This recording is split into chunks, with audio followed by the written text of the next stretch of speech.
closer to the protective heat of his body. You really think she might not be dead? I shook my head. I don't know. She was the fucking queen of New York City. Could she really have been that easy to kill? She didn't die easily, Shin said. You drained her. Most queens wouldn't begin to have enough capacity to drain a queen in one feeding. That alone was a remarkable way to kill a powerful queen. Think of Mayate, Rick added. She could only take a small amount of your blood at once, because she couldn't handle the power. Your capacity is much greater. You absorbed Keisha easily. So easily that my stomach quivered with dread. I'd drained her to death. Worse, I could easily retire with my blood and feed from all of them again. In fact, I'd need to do exactly that soon. My hunger was never satisfied, not even by all the blood in the former queen of New York City. She also attacked you during the presentation, Shin said. That was no small spell she threw at you.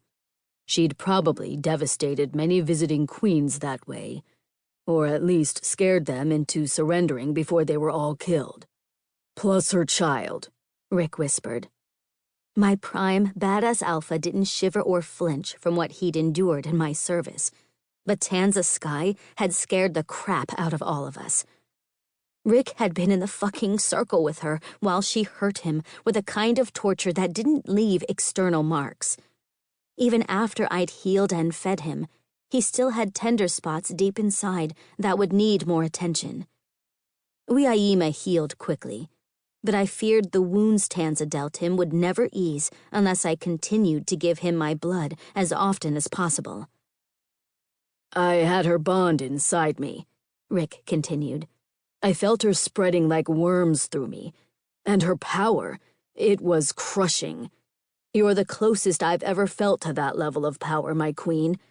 I think Keisha was pumping everything she had into Tanza, who fed off her as much as she fed off on the pain and torture of alphas. Keisha probably didn't have much left to fend you off. That made me feel a little better, until Rick set me down and I saw her body. Shin had brought her down to the same place her daughter died. I'd already blasted Tanza's body into a pile of ash. Keisha had only been dead a couple of hours, but she looked and smelled like she'd been dead a week. Her body was bloated and decaying. Her eyes were already gone. Something wriggled beneath her skin, and I caught a flash of what might have been the hard shell of a beetle. I recoiled, clutching my stomach. Bile churned. I had to will myself not to throw up. I'd fed on her. I'd drank her blood. Was that corruption inside me now? I'd been so careful to burn Tanza's tainted blood out of Rick and Ezra, but I'd never thought to check myself. My heart pounded so hard I swayed, my vision swimming. Rick closed his eyes around my upper arms and squeezed, breaking through some of my panic. His bond surged through me like a giant searchlight, shining on every nook and cranny inside me. There's nothing. He dragged me up in his arms. You're fine. She didn't contaminate you. Are you sure?